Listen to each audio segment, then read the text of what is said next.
সবাই ভালো আছেন। আমি আমার গিটার শেখানোর প্রথম পর্বটা শুরু করছি। আমার গুরুকে আমি শ্রদ্ধা এবং নমস্কার জানাচ্ছি। আমার গুরু ছিলেন আসলাম স্যার। উনি খুলনার একজন মিউজিশিয়ান, বেস গিটার বাজায়। ওনাকে আমরা ফেসবুকে পাবেন, সার্চ দিলে ASLAMBASS। উনি আমার গুরু ছিলেন। আমার প্রতি আমি অনেক কৃতজ্ঞ। আমার ইচ্ছাটা পূরণ করে দিয়েছেন উনি।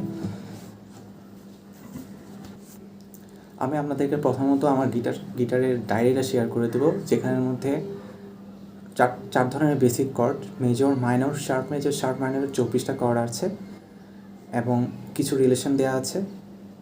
রিলেশন মানে কর্ডসের কিছু রিলেশন ফলো করে।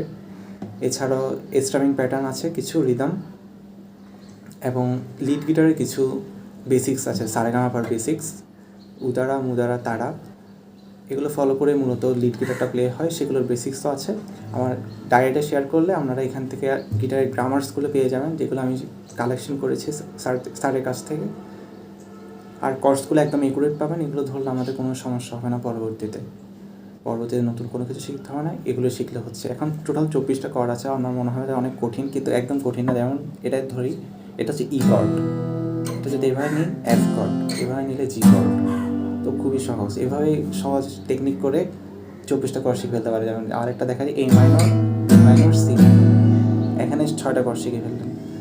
তো আমি খুব সহজভাবে শেখানোর চেষ্টা করব, যেহেতু সবার গুরুর কাছে যাওয়ার সামর্থ্য হয় না, সম্মান হয় না। তো সেভাবে আমি চেষ্টা করব।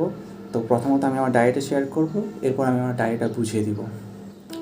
ঠিক আছে, এটা হবে যে আমাদের দ্বিতীয় এবং তৃতীয় পর্বে। প্রথম পর্বে আমি গিটারের পরিচিতিটা আপনাদেরকে দিতে চাই। প্রথমত এটা হবে আমার গিটারের কিছু পার্টস থাকবে। এটার উপর আপনি রেস্ট নেবেন, মানে পায়ের উপর রাখবেন। 6টা তার থাকে গিটারের। এই পার্সনটা হচ্ছে ব্রিজ, এখানে আপনি স্ট্রামিং করবেন আর বাম হাত দিয়ে কর্ডস ধরলেন। আর এখানে আছে টিউনিং কি বলে, টিউনিং কি।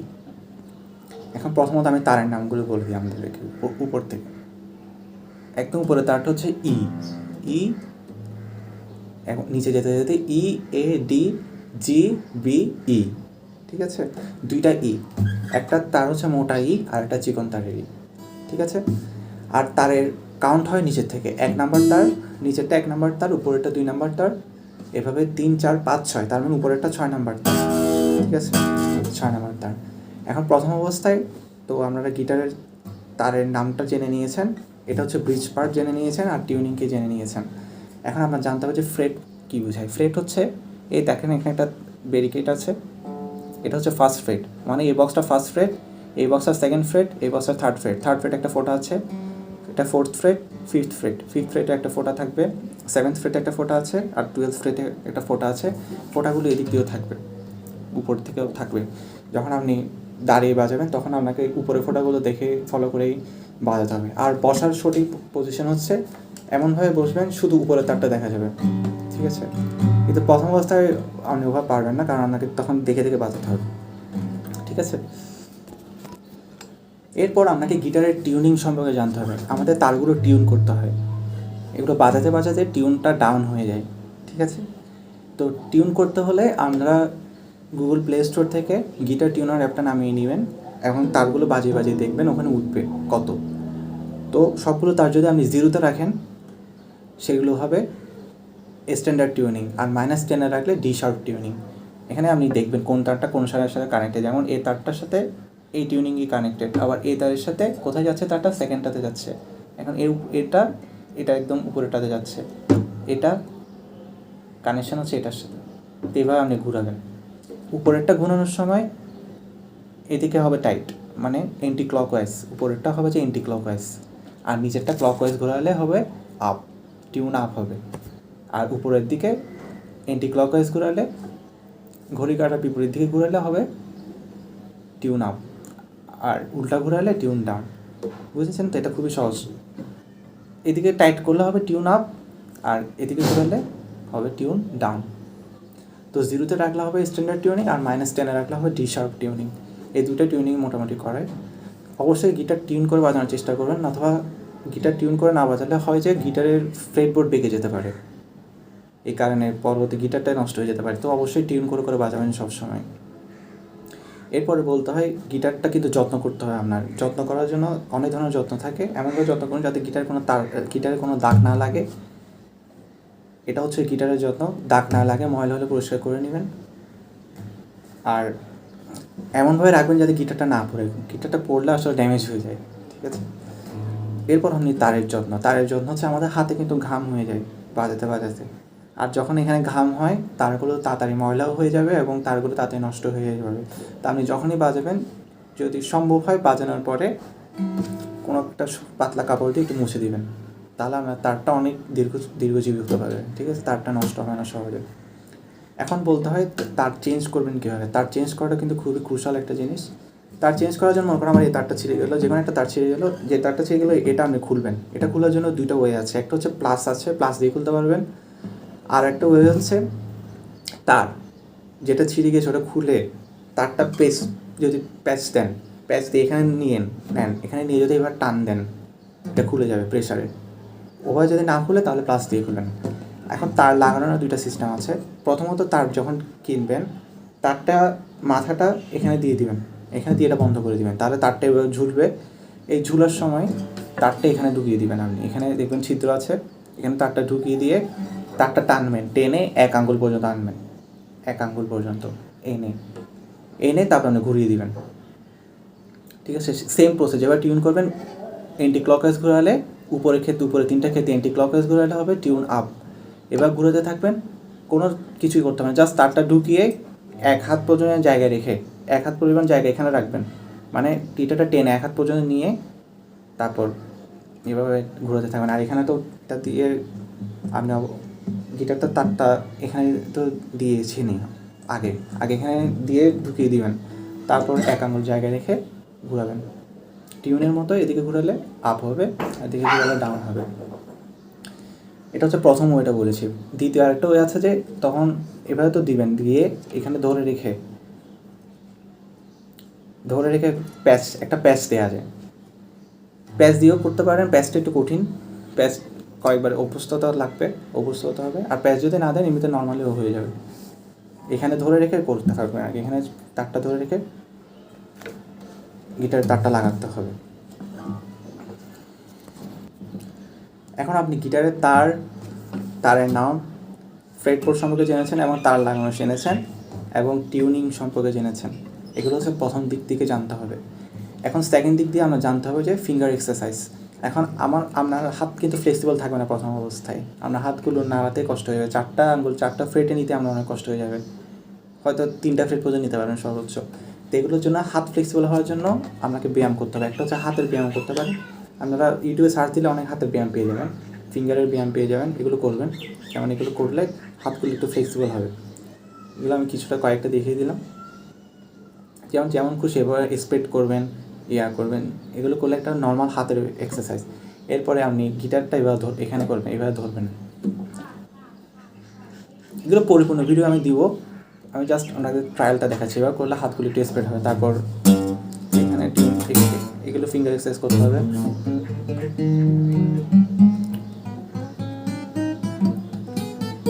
এগুলো করলে হাত আস্তে আস্তে ফ্লেক্সিবল হবে। তারপর এই ব্যায়ামটা করা যায়, মানে ফার্স্ট স্ট্রিং সেকেন্ড স্ট্রিং যাবো, এবার 3 নাম্বার তারে হাতটা রেখে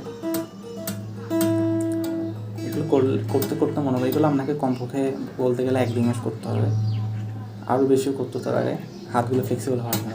এরপরে আপনি সব ধরনের কর্স ধরতে পারবেন, অথবা আপনি কর্স ধরতে পারবেন হয়তো, কিন্তু শিফট করতে পারবেন না, কারণ এখানে দেখেন এক একটা কর, এটা জি কর, এটা সি কর, এটা জি কর, পুরো উল্টা শিফটিং। তারপর আরও অনেক কর্স আছে, শিফট করতে পারবেন যদি হাত ফ্লেক্সিবল না হয়। তো প্রথমত আমাদের ফিঙ্গার এক্সারসাইজ করে হাতটা পরিপোক্ত করতে হবে। এখন ফিঙ্গার এক্সারসাইজটা কিন্তু করার সময় একটু ব্যথা পাবেন। ফিঙ্গার এক্সারসাইজ করার সময় সবসময় হাতের টিপটা ইউজ করবেন, একদম হাতের মাথাটা, নোক না, টিপটা ইউজ করতে করতে আমরা দেখবেন হাতটা ছিঁড়ে যাচ্ছে, এটা ছিঁড়বে জোড়া লাগবে, তখন ব্যথা করবে। কিন্তু প্রথম অবস্থায় আমাদের আঙ্গুল কিন্তু নরম থাকে, এটা সবার ক্ষেত্রেই হবে। এবং আমি যখন স্ট্যামিং করবো তখনও এখানে ব্যথা করবে, হাত খালি হাতে যখন স্ট্যামিং করবেন এই আঙ্গুল ব্যথা করবে, এখানে ব্যথা করবে। কিন্তু এগুলো 2-3 মাস ব্যথা করার পর অনেকটাই কমে যাবে, এক সময় হাতটা খুবই শক্ত হয়ে যাবে, তখন আর কষ্ট হবে না। তাহলে প্রথম অবস্থায় আপনাকে ফিঙ্গার এক্সারসাইজ করে করে হাতটা পরিপোক্ত করতে হবে, ঠিক আছে, এগুলো আমি পরিপূর্ণ ভিডিও দিব শেষের দিকে। আমাদের এখন বেসিক একটা ধারণা দিচ্ছি গিটারে, আর শেখার একটা গাইডলাইন দিচ্ছি। এরপর আপনারা কর্ডসগুলো ধরবেন। কর্ডস 24টা আছে, যদি আপনারা 24টা ধরতে পারে তাহলে সুবিধা। আগে একটা দুইটা শিখবেন, একটা দুইটা শিখে কিছু রিদম প্র্যাকটিস করবেন। সবগুলো তো একসাথে পারবেন না, একটা দুইটা শিখে রিদম প্র্যাকটিস করে তারপর আস্তে আস্তে নিজের স্কিলস বাড়ানোর চেষ্টা করবেন।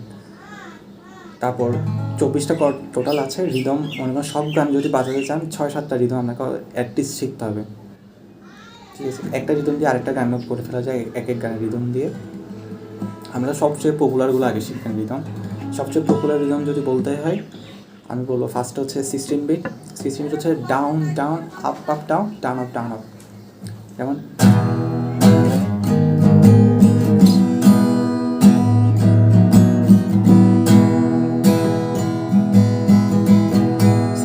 সবচেয়ে বেশি পপুলার। এটা দিয়ে সেই তুমি, আলো আলো, মানে এই ধাঁচের সবগুলো গান আছে, কদম, এগুলো। এটা হচ্ছে 16 বিট। এরপর 8 বিট আছে। 8 বিট দিয়ে যেমন শ্রাবণের মেঘগুলো জল হলো আকাশে। 8 বিট হচ্ছে যে ধিন তাক ধিন ধিন তাক তাকা। এটা আমি বললাম, পরবর্তীতে আমি বিশ্লেষণ করে দেবো।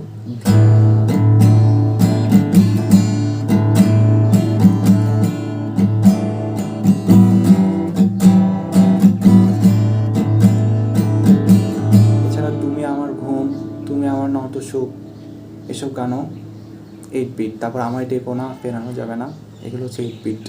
তারপর আছে কাহারবা। কাহারবা হচ্ছে আবার এলো যে সন্ধ্যা। Down down up up down up down down up down up down down up down up down down up down up down up down up down up down up down up down up down. প্রথম 3টা দিয়েছি, এই 3টা দিয়ে অনেক গান হবে। এরপরে একটু নাচের গান, যেমন গ্রামের নজওয়ান, একটু ফোক টানের গানগুলোতে হচ্ছে down down up down up down down up down up down down up down down down up down down down up down down down up down down down up. গ্রামের নজওয়ান।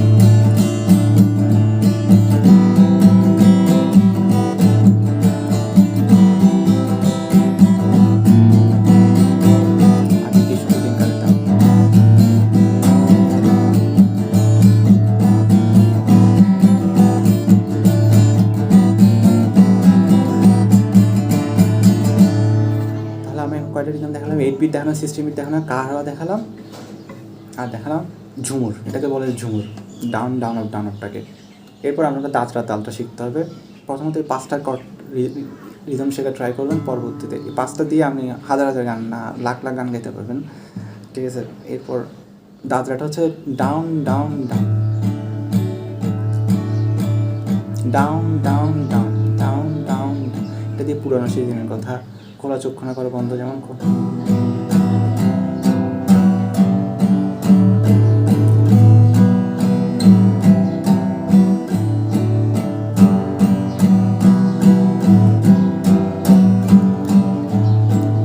একটা আইডিয়া দিয়ে দিলাম। আর কর্স সম্পর্কে idea দিলাম। কর্স হচ্ছে পাম দিয়ে ধরবেন, আর এটা দিয়ে রিদম হবে ডান হাত দিয়ে। এরপর আপনারা কর্ড শিফট করে করে রিদমগুলো বাজানোর চেষ্টা করতে হবে। এক একটা কর্ড ধরে, এগুলো কী কী কর্ড ধরে প্র্যাকটিস করেন সেটা আমি দিয়ে দেবো, আমার ডায়েটে আছে। তো ওগুলো করে করে প্রত্যেকটা শিফট করে করে রিদমটা বাজানোর চেষ্টা করবেন। এখন রিদমের বাজানোর ক্ষেত্রে এমনভাবে রিদমগুলো বাজাতে হবে যাতে প্রত্যেকটা সমান সময়ে হয়। মানে একটা রিদম ফাস্ট করবো, একটা রিদম স্লো করবো, এগুলো করে করা যাবে না। এগুলো যেন আপনার মেট্রোনমের সাহায্য নিতে পারে। গিটার টিউনারের মেট্রোনম আছে, অথবা আলাদা মেট্রোনম হতে পারে। ওখানে আপনাকে একটা সময় পর পর শব্দ করবো, ওই সময়ের মধ্যে আপনারা চেষ্টা করবেন রিদমটা শেষ করার। এভাবে আপনার রিদমটি ইমপ্রুভ হবে, ঠিক আছে। তাহলে প্রথমত কী বললাম, হাত ফ্লেক্সিবল করতে হবে, ফিঙ্গার এক্সারসাইজ করে। এরপরে কর্ডস শিখতে হবে, রিদম শিখতে হবে। আমি শিখেছিলাম, প্রথমে 3টা কর্ড শিখিয়ে দিয়েছিলেন আমাকে গুরু, এবং দাদরা তালটা দিয়ে প্র্যাকটিস করতে বলেছিলেন। এই 3টা কর্ডে প্র্যাকটিস করেছি। এগুলো এভাবে আমি মনে হয় 15-20 দিন করেছি, 1 তাল 2 তাল দিয়ে, 2-3টা রিদম দিয়ে। এবার খুবই স্লোলি আগাতে হবে। স্লোলি আগালে আমি তাতে আগাতে পারবো না। একদিনে তো 24টা কর্ড শিখতে পারবো না, 5টা রিদমও শিখতে পারবো না। আমার তো মনে হয়, আমি গান শিখেছি, গান ফার্স্ট তুলেছি 3 মাস লেগেছে আমার, সত্যি বলতে। গিটারে আলো আমি তুলেছিলাম সবার আগে গান। তো আমরা প্রথমেতে, আমার যদি গানটা শিখার আগে ইচ্ছা থাকে, আপনি 4টা কর্ড ধরে আগে এসব গান শিখতে পারেন। আলো আলো, আমাকে আমার মতো থাকতে দাও, একটা গোপন কথা আছে, তারপর সে যে বসে আছে, এগুলো 4টা কর দিয়ে হয়ে যায়। আপনার বন্ধুদের সাথে আড্ডা দিতে চাইলে 4টা কর শিখতে যথেষ্ট। 4টা কর দিয়ে আপনি অনেক গান গেয়ে ফেলতে পারেন যদি রিদমগুলো জানতে পারেন। 4টা কর দিয়ে হয়ে যাবে। কিন্তু গানটা যদি সুন্দর করতে চান আর আপনি যদি নিজেকে ডেভেলপ করতে চান তাহলে সবগুলো কর শিখতে হবে আর কি। কিন্তু বন্ধুদের সাথে আড্ডা দেওয়ার জন্য 4টা করই যথেষ্ট, কারণ সবার তো এত কষ্ট করার ধৈর্য থাকবে না, ইচ্ছাও থাকবে না। আর প্র্যাকটিস কিন্তু করতে হয়, এখানে অনেক ধরনের তালের বিষয় আছে। তো আমি আপনাদেরকে শিখিয়ে দেবো কীভাবে কী কী ডিফিকাল্টিস আপনারা ফেস করতে পারেন এবং কী কী সমস্যা হতে পারে। আর আমি কী কী সমস্যা ফেস করেছি, এখানে আমরা যেতে যেতে পথ চলতে চলতে অনেক ধরনের প্রশ্ন আসবে। কী কী প্রশ্ন আসবে সেগুলো কিন্তু আমি মোটামুটি জানবো, কারণ যেসব প্রশ্ন আমারও এসেছে, গুরু থেকে জিজ্ঞেস করেছি, বলে দিয়েছে, বা অন্য কারো থেকে জিজ্ঞেস করেছি। তো সব প্রশ্ন যেগুলো আসতে পারে বা আমি ফেস করেছি সেই সকল প্রশ্নের উত্তর আমি নিজের থেকেই দিয়ে দেবো আপনাদেরকে। তাহলে আমি ফাইনালি আবার বলি, আমি আমার ডায়েরিটা শেয়ার করে দেবো। ডায়েরির মধ্যে সকল গ্রামার্স আছে, আপনারা এগুলো লিখতেও পারেন অথবা ফটো করে অথবা প্রিন্ট করে নেবেন। আপনারা আমার ডায়েরিটা ফলো না করলে কিন্তু কিছুই বুঝবেন না, কারণ আমি ডায়েরিটা ফলো করে সব কিছু শিখিয়ে দেবো আপনাদেরকে। তো ডায়েরিটা প্রথমত প্রিন্ট করতে হবে আপনাদেরকে অথবা লিখে নিতে হবে। এরপর ডায়েরিটা অনুযায়ী প্র্যাকটিস করতে হবে, মানে গ্রামারগুলো বুঝতে হবে। গ্রামার্সগুলো হচ্ছে যে টেকনিকের উপর, আমি টেকনিক জানালে গ্রামার্সগুলো মনে রাখতে পারবেন। আর গ্রামারগুলো খুবই কঠিন না, খুবই সহজ গ্রামার, এখানে জাস্ট প্র্যাকটিসের উপর। তারপর এগুলো তো হলো, এগুলো করে যদি আমি আরও যদি স্কিলড হতে চান, কারণ আমি তো আপনারা কীভাবে আছেন শুনবো না, আর আমার শোনার কানটা এতটা প্রখর হয়নি সত্যি বলতে এখনও। তো এগুলো যদি শিখে আমি গুরুর কাছে যান, আপনি 2-3 মাসে একদম প্রফেশনালের মতো হয়ে যেতে পারবেন, ঠিক আছে, মানে রিদমেরটা আর কি। কারণ আমি তো সব বেসিক জানি, গ্রামারও জানি, আপনি আপনার কাছে যেখানে যেখানে ভুল হচ্ছে সেগুলো ঠিক করে দেবে। আর যদি একদম কিছু না জেনে যান তাহলে আপনাকে এই গ্রামার যেগুলো আছে সবগুলো প্রথম থেকে শিখতে হবে, তারপর আপনাকে অনেক শেখাতে পারবে প্রপার লেসন। আমার পর্বটা এখানে শেষ হয়, আমি একবার রিক্যাপ করে দিই। প্রথমত আমি শিখেছিলাম কি, গিটারের তারের নাম, ব্রিজের নাম, গিটার টিউনের কথা, গিটার তার কীভাবে চেঞ্জ করতে হবে, এবং এরপর ফ্রেটের কথা বলেছি, ফোটার কথা বলেছি। তারপর বলেছি কর্সের কথা, বিভিন্ন কর্স কীভাবে ধরবেন, কর্স এক একটা ধরলে এক এক রকম সাউন্ড ধরে, কর্সের কথা বলেছি। আর এরপরে রিদম দেখিয়েছি। তারপর বলেছি কীভাবে প্র্যাকটিস করবেন, এক একটা কর্স ধরে রিদম বাজানোর চেষ্টা করবেন, এভাবে প্র্যাকটিস করবেন। তারপর একসময় গান তোলার চেষ্টা করবেন। গান প্রথমে আমরা তুলি, প্রথম অবস্থায় কিন্তু পুরোটা বলতে পারি না, তখন হুঁ করে করে গাই আর কি, সুরটা দিই জাস্ট, পুরো কথাই মুখে আসে না কিন্তু তখন। জাস্ট যেমন শ্রাবণের মেঘগুলো ভালো লাগে, সে